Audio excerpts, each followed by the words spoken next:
السلام علیکم ورحمۃ اللہ وبرکاتہ۔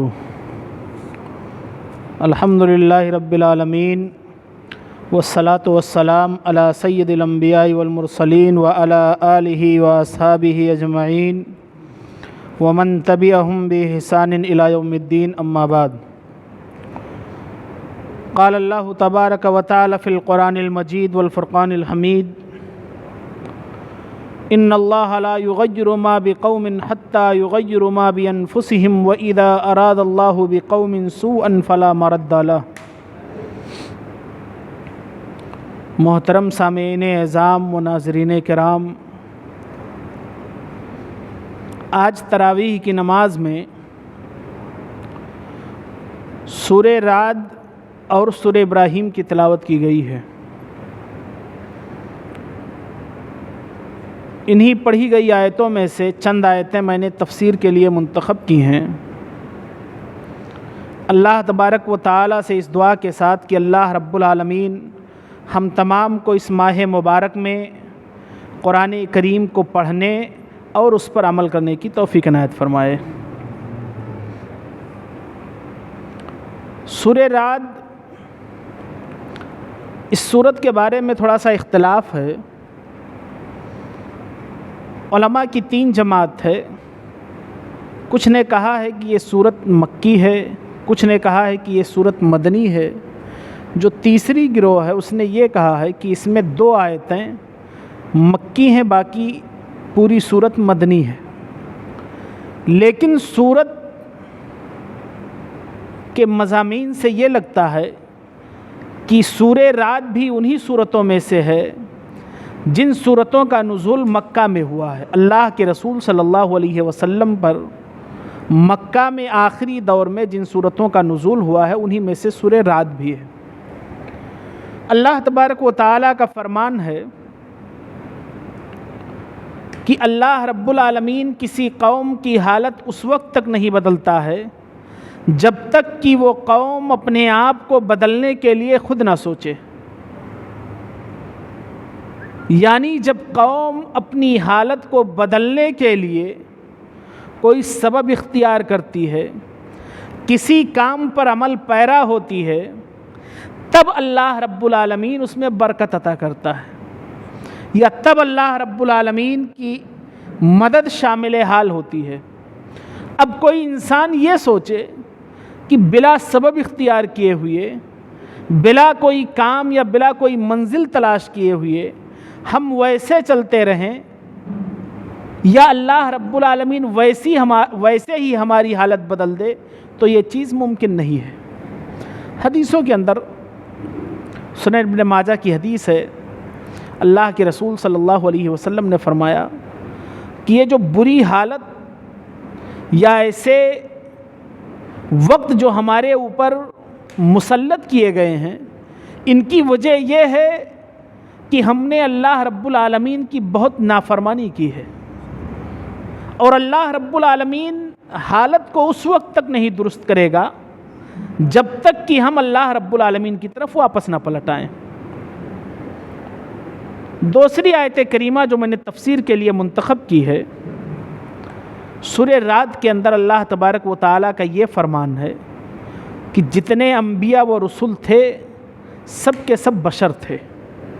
وَلَقَدْ أَرْسَلْنَا رُسُلًا مِّن قَبْلِكَ وَجَعَلْنَا لَهُمْ أَزْوَاجًا وَذُرِّيَّةً، کہا آپ سے پہلے بھی ہم نے جتنے رسول بھیجے، حضرت نوح کا، حضرت ابراہیم علیہ السلام کا، حضرت صالح علیہ السلام کا، حضرت ہود علیہ السلام کا تذکرہ کرنے کے بعد اللہ تبارک و تعالیٰ نے کہا ہم نے آپ سے پہلے جتنے بھی رسول بھیجے سب کے بیوی بچے تھے اور سب کی ذریت سی سب خاندان والے تھے۔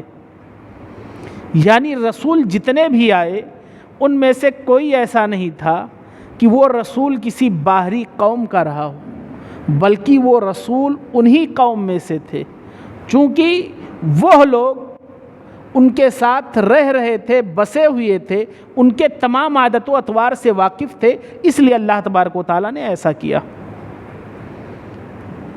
اس کے بعد سورہ ابراہیم کا نمبر آتا ہے۔ سورہ ابراہیم یہ مکی صورتوں میں سے ہے، جو اللہ کے رسول صلی اللہ علیہ وسلم پر مکہ میں نازل ہوئی۔ اس صورت کے اندر اللہ تبارک و تعالی نے ایک تو کفار کے اعمال کا اللہ رب العالمین نے بیان کیا ہے کہ کفار، آپ دیکھیں گے مسلمانوں کے یہاں اگر دیکھا جائے تو زکوٰۃ کا جو نظام ہے وہ نظام ایسا ہے کہ اگر تمام مسلمان صاحب نصاب جو ہیں اگر وہ زکوٰۃ ادا کر دیں تو مسلمانوں سے غربت ختم ہو جائے۔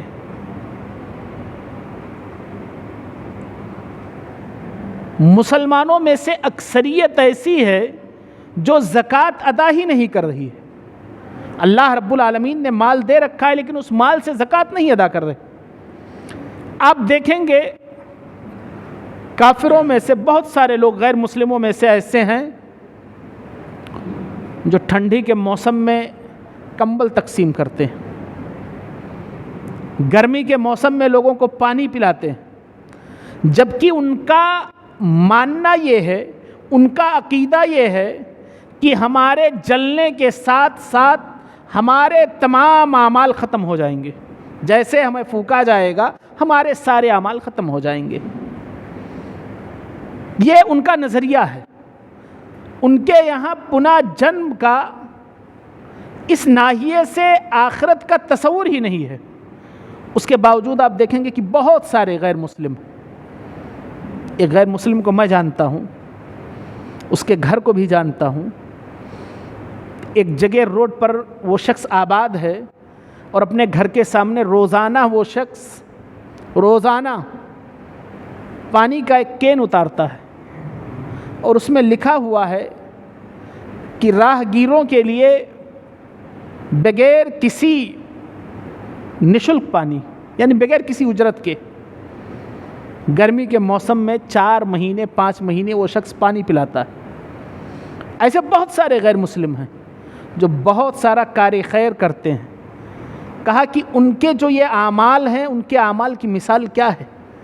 قرآن نے ان کے اعمال کی مثال بیان کی ہے کہ مثل الذین کفروا بربہم اعمالہم کرماد اشتدت بہ الریح فی یوم عاصف، کہ جن لوگوں نے اللہ رب العالمین کا انکار کیا ہے ان کے اعمال کی مثال ایسی ہے کہ ان کے اعمال ایک راکھ کے مانند ہے۔ کرماد ان کے اعمال راکھ کے مانند ہیں، اشتدت بہ الریح، جس کو تیز ہوا نے آندھی کے دن اڑا دیا ہو، یعنی آخرت میں اس کا کوئی بدلہ نہیں۔ اس کے بعد اللہ تبارک و تعالی نے سورہ ابراہیم کے اندر رکوع نمبر 5 سے لے کر کے رکوع نمبر 6 تک، یعنی مکمل ایک رکوع اور 7 آیتیں حضرت ابراہیم علیہ السلام کی دعا اللہ رب العالمین نے نقل کی ہے۔ بڑی جامع دعا ہے۔ حضرت ابراہیم علیہ السلام نے دعا کی تھی اللہ رب العالمین سے کہ رب اجعل ھذا البلد آمنا۔ حضرت ابراہیم علیہ السلام کی جو دعا تھی بڑی جامع دعا تھی، مکمل ایک رکوع ہے، اور اس رکوع کے اندر حضرت ابراہیم علیہ السلام نے مختلف دعائیں کی۔ سب سے پہلی دعا جو انہوں نے کی کہ اے میرے رب تو اس شہر کو امن و سکون والا شہر بنا دے، رب اجعل ھذا البلد آمنا، اے میرے رب تو اس شہر کو امن والا شہر بنا دے۔ بہت فراوانی ہے، آپ بہت عیش و عشرت میں رہ رہے ہیں، لیکن اگر آپ کو سکون نہیں ہے، قلبی سکون نہیں ہے، آپ کو امن نہیں ہے، تو تمام قسم کی سہولیات بے معنی ہیں۔ حضرت ابراہیم علیہ السلام اپنے بیوی اور بچے کو خانہ کعبہ کے پاس چھوڑنے کے بعد سب سے پہلی انہوں نے جو دعا کی تھی وہ دعا یہی کی تھی کہ رب اجعل ھذا البلد آمنا، اور یہ دعا اس وقت کی تھی جب مکہ غیر ذی زرع آباد تھی، یعنی کوئی آبادی ہی نہیں تھی مکہ کے اندر۔ تب حضرت ابراہیم علیہ السلام نے یہ دعا کی تھی کہ اے میرے رب تو اس شہر کو امن والا شہر بنا دے۔ وجنبنی و بنی ان نعبد الاصنام، اے میرے رب پہلے مجھے بچا اور اس کے بعد میری اولاد کو بچا کہ یہ بتوں کی پوجا نہ کریں۔ حضرت ابراہیم علیہ السلام نے امن کے بعد دوسری دعا توحید کی کہ اللہ رب العالمین مجھے شرک سے محفوظ رکھ اور میری ذریت کو بھی شرک سے محفوظ رکھ۔ کہ بہت سارے لوگوں کو ان بتوں نے گمراہ کر دیا ہے۔ اس کے بعد کہا اے میرے رب میں نے اپنی ذریت کو، اپنے اہل و عیال کو لا کر کے ایک غیر ذی زرع وادی میں بسا دیا ہے۔ کس لیے؟ ربنا لیقیموا الصلاۃ، اے میرے رب تاکہ یہ نماز قائم کر سکیں۔ خانہ کعبہ کے تعلق سے ہے کہ خانہ کعبہ کو 3 بار بنایا گیا۔ سب سے پہلے اسے فرشتوں نے تعمیر کیا، پھر اس کے بعد حضرت نوح علیہ السلام کے طوفان میں وہ ڈھہ گیا یا ختم ہو گیا۔ دوبارہ حضرت ابراہیم علیہ السلام نے بنایا، اور تیسری بار اللہ کے رسول صلی اللہ علیہ وسلم نے بنایا۔ تو اس وقت خانہ کعبہ نہیں تھا، اس کے آثار بھی نہیں تھے۔ جہاں حضرت ابراہیم علیہ السلام نے لا کر کے بسایا تھا اس کے آثار یا نام و نشان بھی مٹ چکے تھے۔ دعا کی ربنا لیقیموا الصلاۃ، اے میرے رب تاکہ یہ نماز قائم کر سکیں۔ فاجعل افئدۃ من الناس تہوی الیہم وارزقہم من الثمرات لعلہم یشکرون۔ بڑی جامع دعا ہے۔ کہا کہ اے میرے رب لوگوں کے دلوں کو تو ان کی طرف پھیر دے اور انہیں پھلوں سے رزق عطا فرما۔ حضرت ابراہیم علیہ السلام کی دعا کا اثر ہے۔ مفسرین کرام نے لکھا ہے کہ موسم حج کے علاوہ بھی آپ کسی بھی موسم میں جائیں تو ہر موسمی پھل اور غیر موسمی پھل بڑے وافر مقدار میں مکہ مکرمہ کے اندر موجود ہیں۔ حضرت ابراہیم علیہ السلام کی دعا کا اثر ہے۔ اس کے بعد حضرت ابراہیم علیہ السلام جب وہاں سے نکلے تو انہوں نے کہا کہ اے میرے رب ربنا انک تعلم ما نخفی وما نعلن، اے میرے رب ہم جو ظاہر کریں وہ بھی تو جاننے والا ہے اور ہم جو چھپائیں اس کو بھی تو جاننے والا ہے۔ اے اللہ رب العالمین آسمان و زمین میں جو کچھ ہے سب کچھ تو جانتا ہے۔ پھر اس کے بعد اپنے لیے، اپنی اولاد کے لیے، اپنے والدین کے لیے، تمام مومنوں کے لیے حضرت ابراہیم علیہ السلام نے دعا کی۔ اللہ تبارک و تعالی نے حضرت ابراہیم علیہ السلام کی دعا کو قرآن کریم میں نقل کر دیا۔ رمضان المبارک کے اس مہینے میں خاص کر کے افطاری کے وقت یا رات میں ہم ان دعاؤں کا بڑی کثرت سے اہتمام کریں۔ حضرت ابراہیم علیہ السلام نے دعا کی رب اجعلنی مقیم الصلاۃ ومن ذریہ، اے میرے رب پہلے مجھے نماز قائم کرنے والا بنا۔ رب اجعلنی مقیم الصلاۃ، نماز پڑھنے والا نہیں، نماز کو قائم کرنے والا۔ اے میرے رب پہلے مجھے نماز قائم کرنے والا بنا، ومن ذریتی، اور میری ذریت کو، میری اولاد کو بھی نمازی بنا۔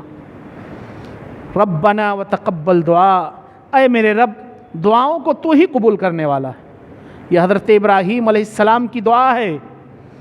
جانتے ہیں دعا کی تھی بہت پہلے، حضرت ابراہیم نے دعا کی تھی کہ رب ہب لی من الصالحین، اے میرے رب مجھے صالح جانشین عطا فرما۔